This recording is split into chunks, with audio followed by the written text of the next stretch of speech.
Kami sabi niya, ang ilabas mo lola yung nakalagay doon sa kahon mo na ayun, nakikita na ako. Empress, post ka nga. Picture kita. Na kulay pink, na gano'n. Ayan ang pinangsimba niya.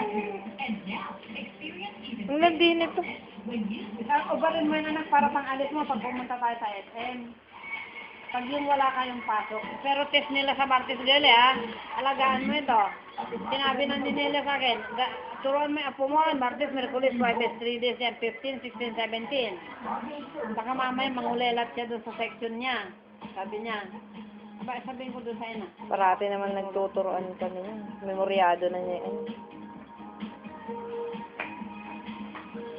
Ay, nga pala. Bigyan mo nga.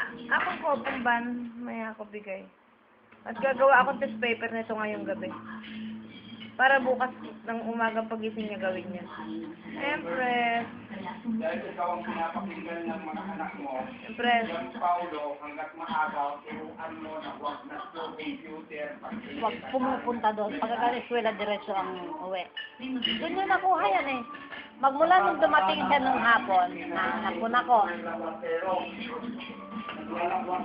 Hindi yung kinukonsinti mo pa. Kinonsinti mo ba? Hindi mo kinukonsinti. Sinasabi ko, kung gusto niya magganyak, may oras, may araw, Sabado, Linggo, walang pasok. Makulit lang. Nahahawa kita. Alam mo, nung maaga silang pinauwi ng Biyernes, basang-basa ng pawis.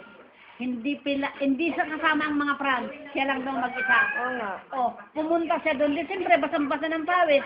Pumasok ka sa aircon, di natuyo ang